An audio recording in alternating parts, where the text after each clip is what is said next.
welcome to Macros with Mythili, the ET Now show that takes a hard look at all the major macroeconomic issues and developments in India and overseas. In this edition, we're extremely privileged to have with us Dr. Rakesh Mohan, former Deputy Governor of the Reserve Bank of India, former Secretary, Department of Economic Affairs, and also India's representative to the IMF. He was the Executive Director of India to the IMF. Rakesh has worn a whole lot of hats in a very long and illustrious career. So we're very privileged to have with us Dr. Rakesh Mohan. Rakesh, let me start with the first question. The biggest question before policymakers today is the trade-off between health and the economy. Given the ferocity of the pandemic, is it a question of either or do we have the luxury of trying to contain the pandemic and at the same time trying to minimize the damage to the economy? Rakesh? Mythili, first of all, thank you very much for asking me for this interview. I want to make a couple of general comments before we start. One, that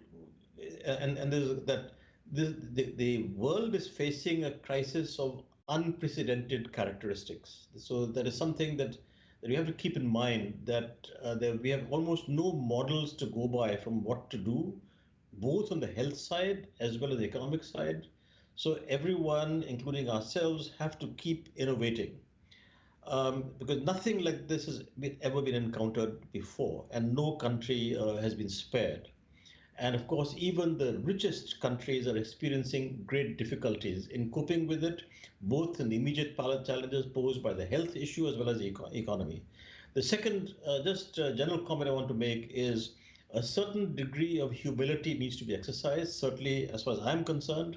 One, I'm not a health expert, and two, sitting here in New Haven in the US, although almost 3 weeks in lockdown now, that I don't really have ground knowledge of India. So whatever I say with a certain degree of humility. I just wanted to put that in right in the beginning, because I think that these days are great times of uncertainty.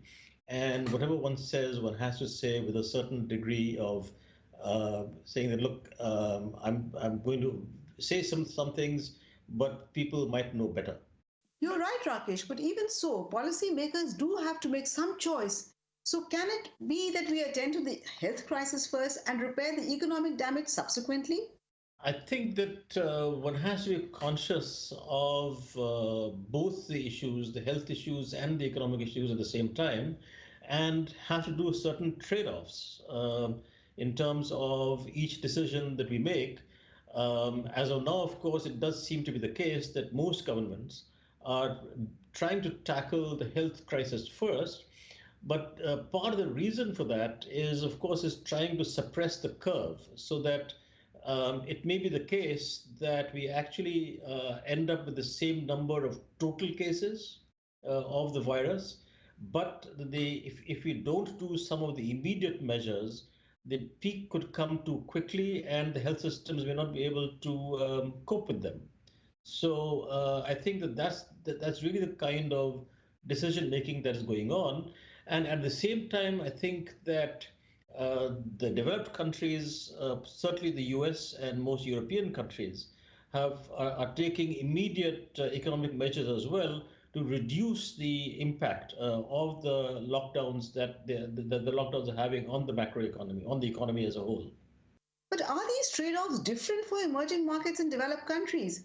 There is a view among some, like, say, Ruchi Sharma, for example, that emerging markets really don't have the luxury of advanced economies. Their socio-economic fabric is much too fragile, social distancing is virtually impossible in urban slums, and most important of all, their governments can't afford to do the kind of support measures that developed country governments can. Would you agree with that assessment, Rakesh? I would tend to agree with the first set of remarks that you attributed to Ruchi Sharma, that very clearly poor emerging market countries, developing countries, the people have much less staying power in the sense that they live from day to day. They don't have savings in a sense of even being able to not get earnings for a week, let alone a month. So in that sense, the life is much more difficult in terms of doing lockdowns as developed countries have done. Similarly, as he says, that look, First of all, I think that the expression social distancing is wrong, and especially in our context. What we really mean is physical distancing. And given the kind of densities in which we live, the kind of overall uh, uh, crowding that the conditions that we have in in the slums and the slum kind of conditions that much of our urban population lives in, it's not easy to do physical distancing. Also, if you have six people to a room or five people to a room, even three people to a room, it's very difficult to keep locked down for 3 weeks. So all those things, of course, make it much more difficult for us to do the kind of measures that the developed countries have done. The RBI has recently announced a fairly comprehensive set of measures in order to try and support the economy. It's been widely welcomed. Now, you were Deputy Governor of the Reserve Bank of India during the time of the 2008 crisis when a very similar package was announced. So, I have three questions for you really. Did it tick all the boxes? Was it a bit late, and what could possibly be holding the RBI back? And should it also have announced a package, a special package for the sectors that have been particularly hard hit, like tourism, travel, hospitality, aviation, etc.? Well, I think first we need to distinguish between the kind of measures the RBI or the central bank should take and the kind of fiscal measures that should be taken. Support to specific sectors has to come from the government, and the central bank, that is the RBI, can indeed be the intermediary. These are fiscal measures that have to be, the decisions have to be taken jointly by the RBI and the government, but the bill has to be met by the government because central bank cannot do that.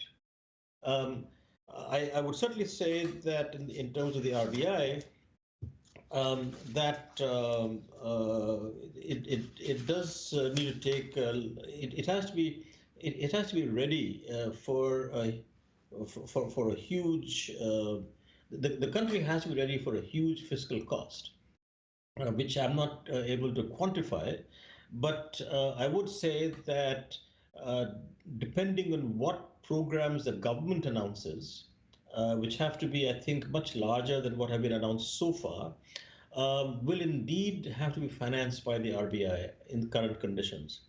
I think that it is indeed the time to invoke the FRBM escape clause. And as I also see that former Governor Dr. Rangarajan has also said in a recent article that the RBI now should be ready to fund the government directly or indirectly. I do say that with great trepidation because this should not become a precedent, but this is the kind of crisis for which that exception clause is meant for. So I do believe there should be no hesitation in using that. Second, that one thing that has not really been discussed at all, I see, is that apart from the central government, the state governments will also need support. And again, I think that between the Reserve Bank and the central government, they need to decide how to do that. Whether RBI should directly lend to the state governments, which it can, I think, or that it lends to the central government, which central government then acts as intermediary to the state governments, which it used to do in any case in the past. So, because a good part of the support package will have to be implemented by the states, and therefore I think that a good deal of the fiscal pressure will come on the states, especially as the revenues from the GST decline, which they will, given the lockdown. So and so many relief measures will have to be taken by them. So I do think that much more thought needs to be given by the central government and how the state governments can be supported, and that would include again the Reserve Bank come into action. Another issue that needs to be tackled is that the I have not seen any discussion on support support to the large companies. Given that almost all factories have been shut down, um, depending on how long this shutdown takes place, that we need to make sure that the workforces of the large companies are also kept in operation. And this is very important also, that as lockdown is lifted, whether it's in phases or very quickly, that as it is important for the large companies to have access to their labor, to come back as quickly as possible as the lockdown ends, because we need to understand that the small and medium sector is also very dependent on the operation of the large companies, both as on the as suppliers, also as distributors. So I think that we need to take a much more comprehensive view of the kind of support that has to be given both to large companies as well as to the small and medium sector. And therefore, I think that the government needs to think about that, and that the Reserve Bank could be used as an intermediary for that kind of support in the medium term, even though the bill, of course, for such support is fiscal, and that remains with the government. For the Reserve Bank, it needs to make absolutely sure that all the financial markets keep operating, whether it's the money market, the bond market, the forex market. And because I'm not near enough to the ground situation at present, I am not able to give you details, but I do think that the Reserve Bank has to be ready to be operating directly in these markets as necessary, including the forex market. One point I would make is on the forex market that the US Federal Reserve has announced a new window, which to my mind, which to my understanding, it has never done before, is to open a new repo window for dollars. So I do think that the Reserve Bank should keep ready as necessary. It may not be necessary, of course, but it should be completely ready with arrangements with the US Fed to be able to tap the US dollar repo window, because it has adequate reserves, and I presume it has relatively large US Treasury bond holdings with the Federal Reserve, so it can easily use the repo window rather than selling the bonds, that's a facility we did not have in 2008. So I'm not familiar with the current situation, so I don't know if this will be necessary, but I do think it should be keep completely ready for such an eventuality, because I know, of course, that there's been a fair amount of withdrawal of dollars from the Indian market, and if this becomes necessary, the Reserve Bank should be ready. Just hold your thoughts there, Rakesh, for a moment, because I'm afraid it's time for us to slip into a very short break. But please do stay with us. We'll be back very soon.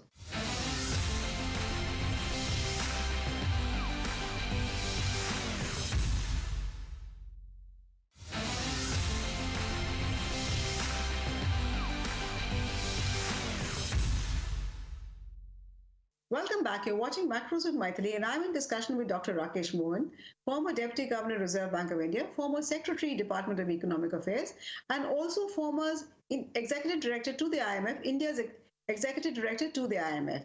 Before the break, Rakesh, we were discussing the various aspects of the pandemic and what can be done in terms of fiscal and monetary policy.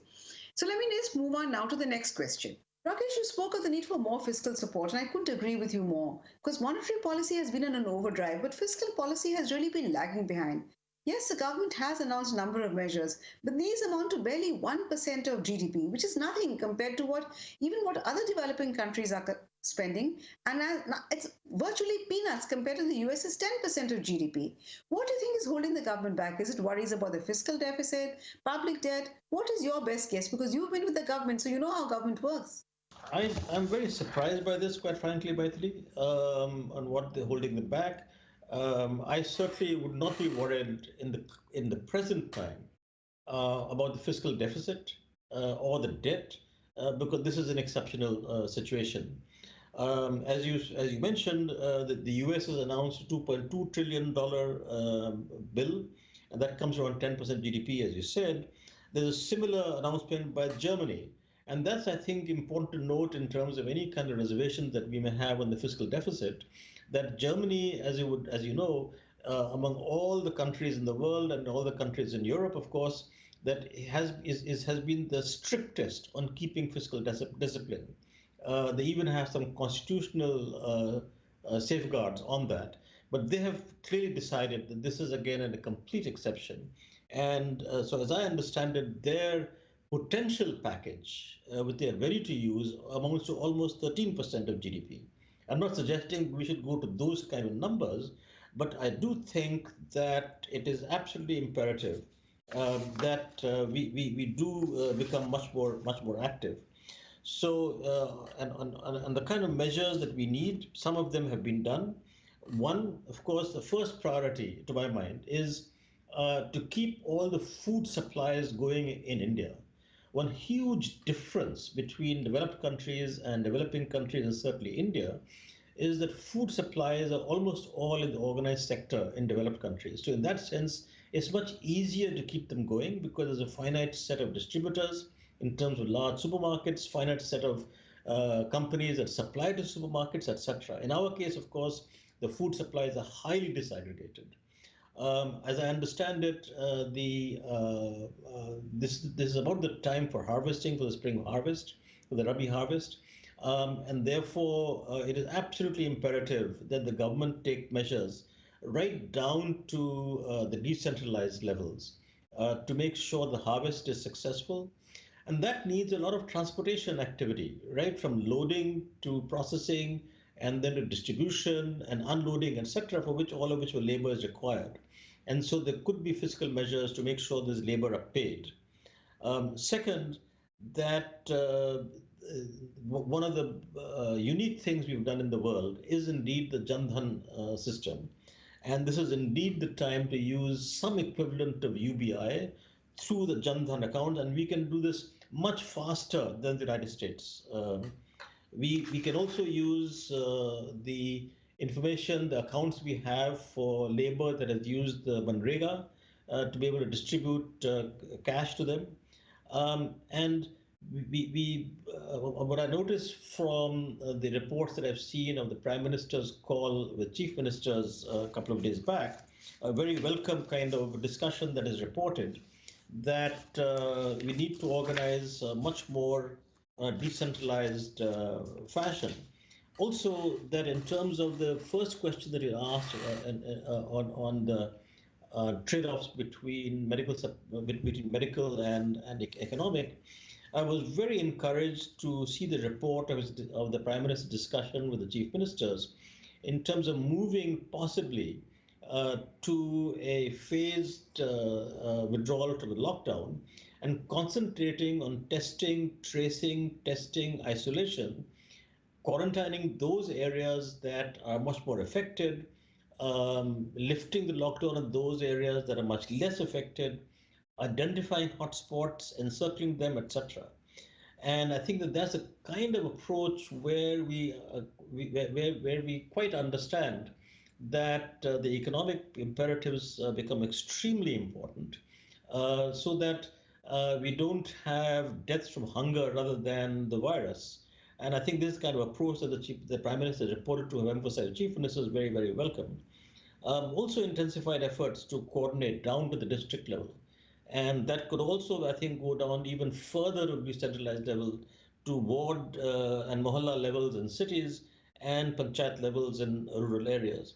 So we must use all such methods for administration as well as communication. Similar activities do with medical supplies that are absolutely necessary, and also for the food supply chain, as I mentioned earlier. Another advantage that we have, of course, which you really forgot to mention, Rakesh, is the buffer stock with the Food Corporation of India. In the past, we used to always bemoan it, but now it might come to our rescue. And let me also now move to another aspect on which we have some level of comfort. That is our forex reserves. Today, we have forex reserves of about 450 billion. And though a lot of it has been built out of portfolio flows, can this come to our rescue? Is it a source of comfort, or does it really make it worth it to build up such huge forex reserves? Because this, as you mentioned, could be used for the swaps that you are talking about. Of course, there is a price, but does it still justify building up high reserves? Well, first, I don't believe I don't believe that it's a costly exercise. It is an absolutely essential exercise. Also, we tend to forget that the central bank has to have a balance sheet of appropriate size, and which consists of both forex reserves and domestic treasuries domestic the G6 that we have. And so I think that we've done a good job in terms of building up the forex reserves. And once again, that's when you need to use them when there is indeed withdrawal of foreign exchange from the country by foreign investors. So I think that $450 billion. Remember, for $450 billion actually is not that large. We had almost $300 billion 10 years ago. So for 450 billion is not that large. Nonetheless, I think that I'm glad that we do have the 450, that we have built up to 450, and that we can use them. And as I said, that the new repo is not a swap window, Mythili. The swap window the Federal Reserve has with only the developed country central banks. This is the new window that is open for others as a repo window, and that's useful for. And this is where the reserves come in. That because we have the reserves with presumably relatively large U.S. Treasury holding, it'll be very easy to use the repo window. Rakesh, the world hasn't seen the kind of coordinated response that we saw the post the global financial crisis that you always say was essentially a North Atlantic crisis. Is that only because the kind of presidency that we have in the US today? Or is it because it's much easier to close physical borders than to close borders to capital? So, in some ways, a financial crisis is easier to handle than a crisis in the real sector. Rakesh? No, I think that it's a real pity that the G20 system has not worked this time. And I think mainly because of the differences that have arisen in the last few years, given the US president's attitude to multilateral organizations, and also the particular differences that US and China have had as the most powerful countries. Also, US-Russia tensions. The world is quite different today than it was 10 years ago. I think that the world would have gained with much more multilateral cooperation.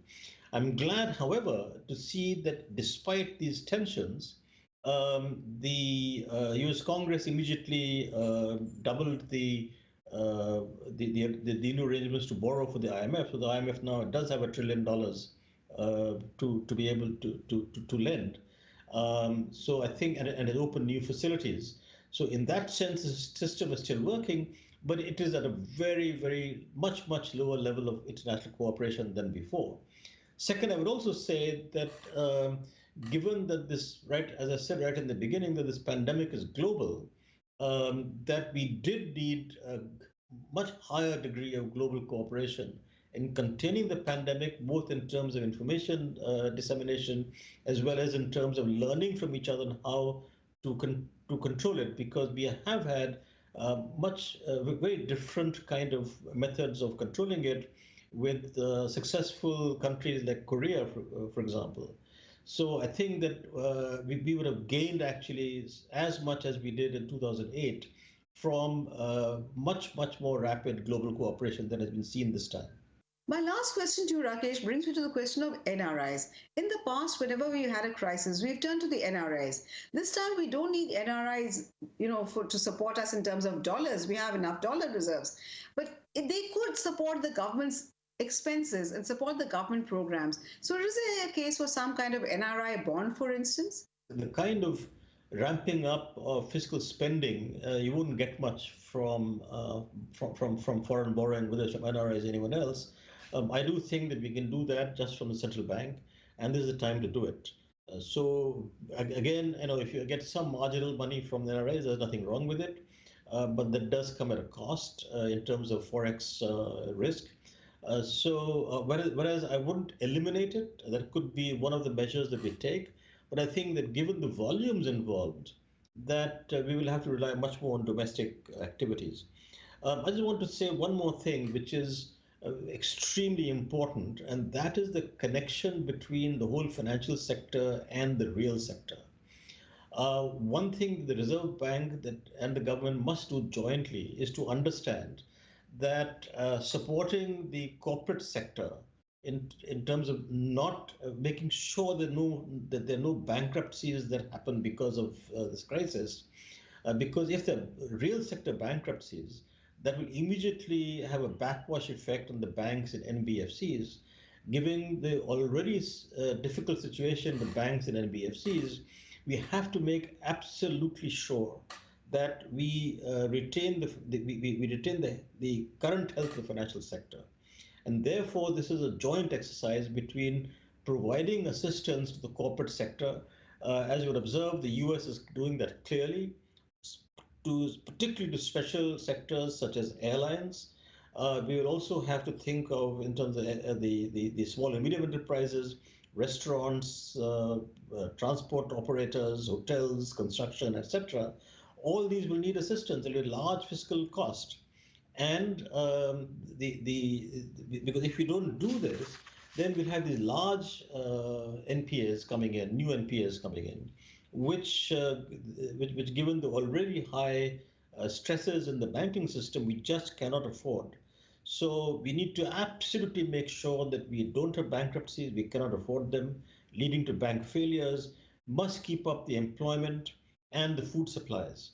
And I would just emphasize that keeping of food supplies from the supply side and then the distribution so that people have actually enough to eat is extremely important.